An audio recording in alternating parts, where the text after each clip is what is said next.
Hello everyone and welcome to my channel. Every now and then, nai-invite tayo sa mga colleges and universities to talk about personal finance. And for today, yan ang isi-share natin na video. Recently, I was invited to talk at the 5th Financial Management Conference that happened in Laguna State Polytechnic University in San Pablo, where I delivered a talk entitled Personal Finance 101. What you're about to watch is the recording of the online talk that I delivered during that event. I hope ay magustuhan nyo and I hope ay marami kayong matutunan. For today, I would like to share with you foundational lessons on personal finance and how to specifically build good money habits. Sa mga hindi pa nakakakilala sa akin, ako nga pala ulit si Fitz Vidafuerte at pag tinatanong ano bang ginagawa ko sa buhay, ako ay isang registered financial planner, ako ay isang content creator din at isang negosyante. So yung pagiging registered financial planner, yan yung probably yung reason kung bakit ako naimbitahan na magsalita ngayon dito sa inyong event. Ang isang registered financial planner ay isang tao na tumutulong sa katulad ninyo na paano ba mag-manage ng kanyang pera, ano ba yung pwedeng strategy sa pag-i-invest, and even yung may utang, tinutulungan natin sila ano ba yung strategy natin kung paano ba mababayaran yung lahat ng utang nila. Hindi popular yung career ng isang registered financial planner sa Pilipinas, pero kapag may nakikilala ako or nami-meet ko yung mga old classmates ko nung college at nalalaman nila na RFP ang aking career ngayon, ang trabaho ko ngayon, isa lang lagi ang tinatanong nila sa akin next, no? Which is, paano ba yumaman? Yan talaga ang number one question sa akin kapag nalalaman nila na ako ay isang RFP. At meron na akong sagot dyan. Okay? Ang usual na sagot ko ay, if you want to become rich, you have to spend less than what you earn and invest the difference every month for many years. Yan lang talaga ang sikreto ng pagyaman. Dapat mas maliit yung ginagastos mo kesa sa kinikita mo. Tapos yung natitipid mo buwan-buwan, dapat ini-invest mo. Do that for so many years and I guarantee that you will become rich. However, this is always easier said than done. Madaling sabihin yan pero mahirap gawin. Yung pagsisave pa nga lang, di ba? Marami akong kilala na talagang nag-e-effort na mag-save pero buwan-buwan talagang napapagastos pa rin at walang natitira. So, how do we learn good money habits? It's important to realize that when it comes to financial success, it is 80% behavior and only 20% head knowledge. Masyado tayo nagfo-focus sa ano ba yung magandang budgeting strategy, anong investment ba yung mataas yung kita, o ano bang bangko yung may pinakamataas na interest rate. Those are the 20% technical knowledge or head knowledge. Paano ba nag-work ang stock market? Paano ba nag-work ang insurance? Paano ba nag-work ang credit card? Mga 20% lang yan. Yung 80%, it's really about building good money habits. Nasa mindset, nasa behavior, nasa perspective natin. Yun talaga yung nagdi-dictate kung magkakaroon tayo or ma-achieve natin ang financial success. Oo, alam mo kung paano nag-work ang stock market, pero kung tamad ka naman mag-ipon, wala kang habit of saving, hindi ka magkakaroon ng financial success. Oo nga, hindi mo masyadong naiintindihan kung paano ba nagwo-work ang mutual funds. Pero meron ka namang habit, every month nag-i-invest ka sa isang mutual fund kahit na maliit lang. Even though you cannot fully understand or explain how your money grows in a mutual fund investment, if you have the habit and you are consistent in investing it every month, then I guarantee you that your money will grow and you will achieve financial success. So, malaking bagay yung 80% na behavior, which is what I believe is the foundation of personal finance. So kung gusto mong yumaman, magsimula ka dun sa mindset mo, sa habits mo. At yan ang bibigyan natin ng emphasis for today dito sa ating prepare na presentation. If you want to improve your finances, there are three main things that you need to do. The first one is to learn new habits. Kailangan mong matutunan yung mga good money habits. And the best way to do that is to design your environment for success. I will explain this more later. The second thing that you can do is to create new systems. Don't rely solely on willpower. Karamihan sa atin, dinadaan sa willpower, yung pagtitipid, yung pag-i-invest.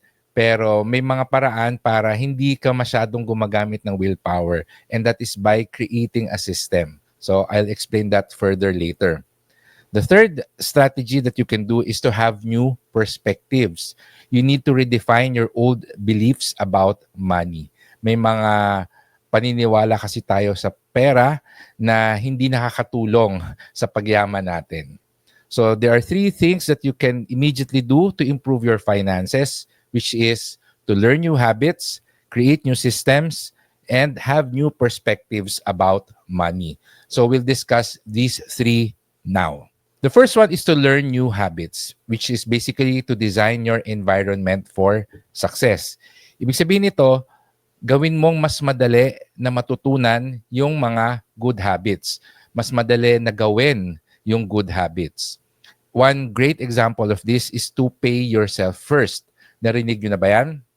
When you say you pay yourself first, that is, you save immediately when you receive your allowance or your income. You set aside an amount that you can easily save. So, for example, ang baon mo, I don't know, magkano na ba baon ninyo ngayon? For example, ang baon mo or yung sweldo mo ay 20,000 pesos a month. No? So, sweldo na lang. Let's just say na as an employee, ang sweldo mo ay 20,000 pesos a month at sumisweldo ka ng every 15 days. So, every 15, meron kang 10,000 pesos na nare-receive na sweldo. Pag sinabing pay yourself first, mag-decide ka, magkano ba yung gusto kong i-save? Let's just say na 500 pesos. So, every time na marireceive mo yung sweldo mo na 10,000, you immediately set aside 500 pesos. Tapos, may matitira sa yung 9,500 pesos. Yun na yung gagastusin mo up until sa susunod na sweldo. So, napakadali kasi hindi mo na kailangang isipin pag dumating yung sweldo, tanggal ka ng 500 pesos, ilagay mo sa savings account, and then the rest of it, yun na yung iba-budget mo. You don't need to think about na how to save money. Hindi mo na kailangan tipirin yung natirang pera sa'yo kasi kahit na maubos lahat yon, meron ka nang natipid sa umpisa. So, saving money just became easier. Diba? Mas madali yun kaysa pagdating ng sweldo mo or yung allowance niyo as students ay, naku, kailangan ko magtipid, ayokong gumastos, kailangan may matira. Lagi mong kinukulit yung sarili mo na maging matipid. And eventually, nakakainis yun. Magiging negative experience sa inyo yung saving money. So, hindi mo siya magagawa. So, it's better to make it easier by just simply doing it immediately when you receive your income or your allowance. Another example in designing your environment for success is to make it harder to do bad habits. So, pahirapan nyo yung sarili nyo para hindi nyo magawa yung mga bad money habits. At ang number one na tip ko dito is to uninstall your shopping apps. Nako, tanggalin nyo na sa phone nyo yan. Kung napapansin nyo ay napakagastos ninyo sa pagbili ng mga pagbili sa online shopping, then baka mas maganda i-uninstall nyo na yung shopping apps. I know a lot of people are starting to buy things on TikTok kasi may marketplace na rin sila. Then probably it's a good idea to also uninstall TikTok kung talagang napapadalas yung bilhin nyo. If you already have a credit card and you want to avoid impulsive purchases using your credit card, wag mo siyang dalhin kung wala ka naman balak gamitin. May mga kilala ko na pupunta sa mall kasi meron lang bibilhin na konting grocery. Sabi ko, magdala ka na lang ng cash, wag mo dalhin yung credit card mo kasi kapag dala mo yung credit card mo, dala mo yung ATM mo, tapos nandun ka na sa supermarket, may nakita kang mga impulse purchases. Ay, may bagong chocolate. Oy, parang okay tong chichirya na to.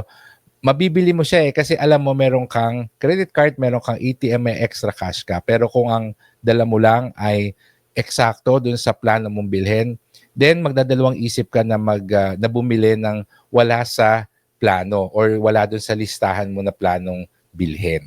So, make it harder to do bad habits. Isipin mo, ano ba yung mga bad money habits na meron ka? And paano mo pahihirapan yung sarili mo na para hindi mo siya magawa. So, it works both ways. Ano ba yung mga good habits na gusto mong matutunan and how can you make it easier for you to do those? And then what are the bad habits that you want to stop and how can you make it harder for you to do those? Meron akong kaibigan pala, gusto niyang makatipid. So, ang ginawa niya, yung alkansya niya, tinabi niya sa kanyang kama. So, pag matutulog na siya, mareremember niya na, oy, kailangan ko pala na mag-save. And then, parang naging automatic na sa kanya, titignan niya, ano ba yung mga coins na natira sa akin ngayong araw na to? Hinuhulog niya na doon sa alkansya niya na nasa tabi ng kama niya. So, kahit na barya lang yon, syempre, pag napuno mo yung alkansya, substantial din yung amount around 2,000 pesos din yon. So, it helps. Every peso counts and every cent or peso that you save can contribute to the growth of your investment portfolio, your retirement fund, your wealth. The second tip that we shared earlier is to create new systems, which is basically to not rely solely on willpower. Mahirap kasi yung puro willpower lang yung ginagamit natin dahil nauubos yan. So how do you do that? How do you create a new system?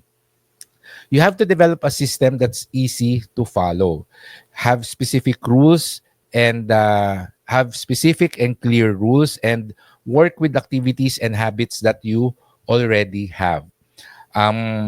Gusto kong example dito yung sa kaibigan ko.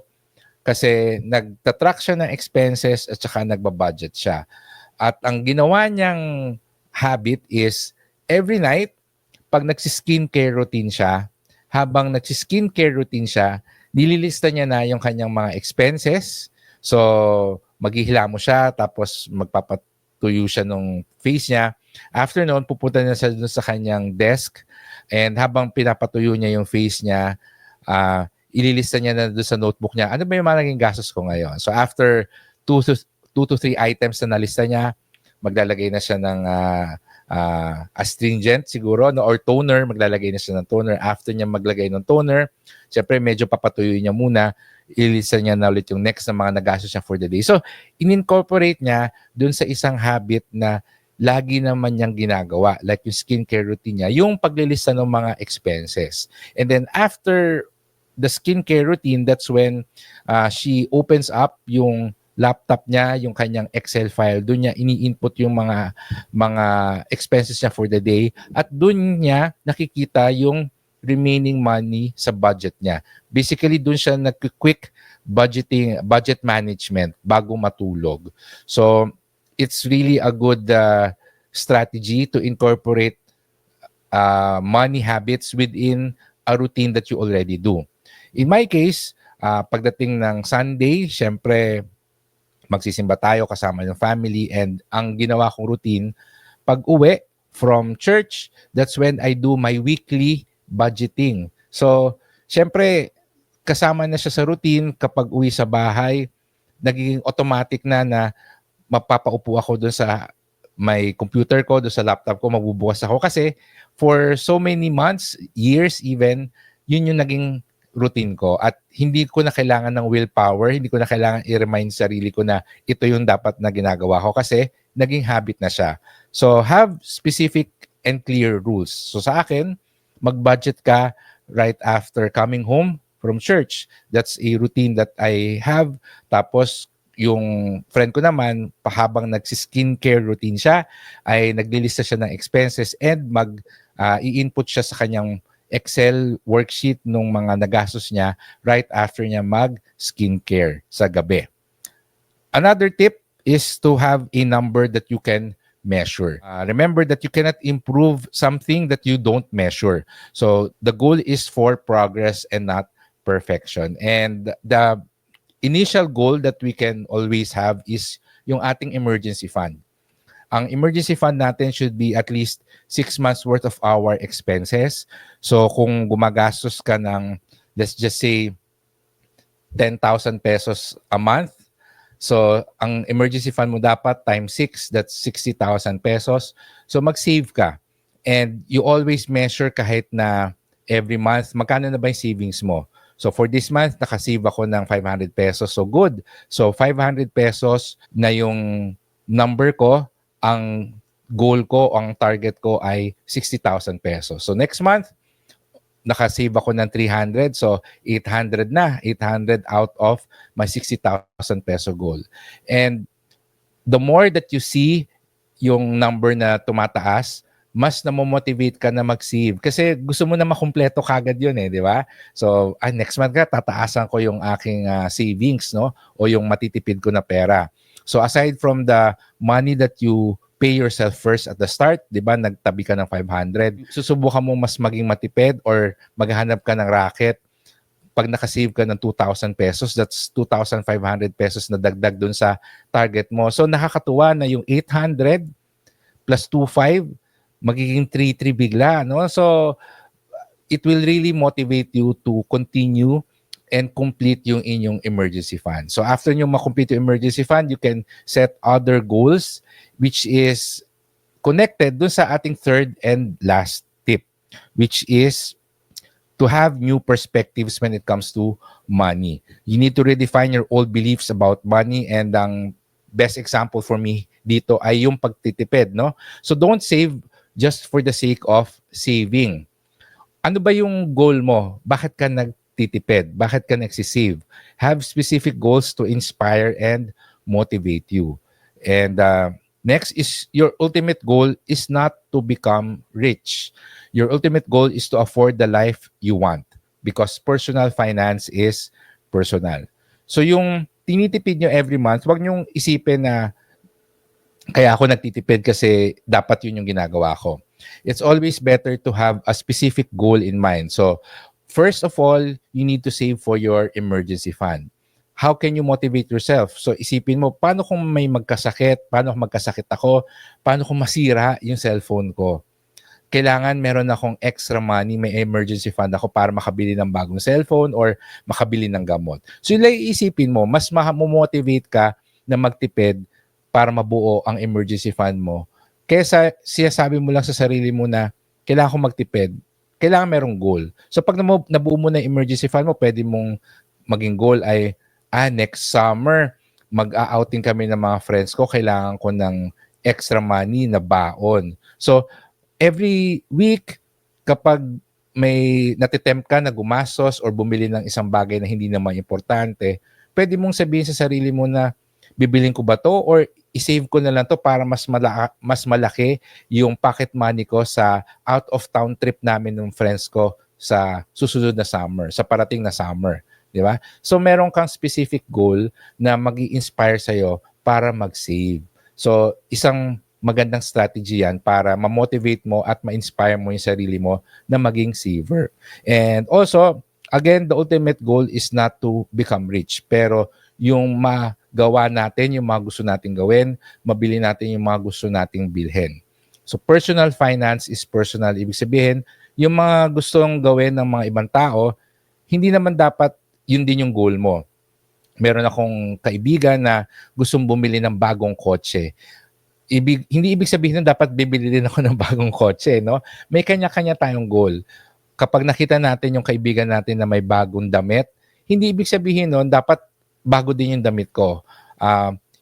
Isa tong perspective na hindi healthy yung naiinggit tayo kung ano yung meron yung iba. Ang importante is, tanungin natin yung sarili natin, ano ba yung gusto ko? Ano ba yung mga pangarap ko? Ano ba yung mga goals ko? And focus my effort in achieving those goals. If we have a friend, may kakilala tayo na nakabili ng bagong cellphone, may bagong sapatos, may bagong damit, we can be happy for them without being jealous or envious. So kung yung binili nila ay gusto din natin, then you can use that as motivation na, gusto ko rin ng bagong sapatos. So hindi ko kailangan mainggit, pero idadagdag ko siya dun sa listahan ng mga goals ko. Gusto ko rin ng bagong sapatos. Yung bagong sapatos, 8,000 pesos. So kailangan ko ngayon siyang pag-ipunan. So starting next month, diadagdagan ko siya, 'di ba? We measure our progress. So meron ako ngayon new shoes na goal. So magkano yung ilalagay ko sa kanya and every month hanggang sa mabuo ko siya. So dito natin marirealize na may priority tayo. Pwedeng napakaraming gusto nating bilhin pero very limited yung pera natin. Then it's important for us to decide which among these is our priority, which among these is the most important in my life. And yun yung bibigyan natin ng pera. But also, it will motivate us na kailangan kong maghanap ng side hustle, ng extra income, kailangan kong magtipid para mas marami yung naiipon ko, nasisave ko, nai-invest ko para mas madali or mas mabilis ko ma-achieve yung mga financial goals ko. So marami tayong pwede pang i-discuss. Hopefully next time ay makabisita na ako sa inyo. But I hope ay marami kayong natutunan dito sa shinare ko. And that's the end of our video. If you like this video, then please give it a thumbs up and share it with your friends. And please remember to subscribe to our YouTube channel. Hanggang sa susunod nating video, goodbye, take care, and stay safe.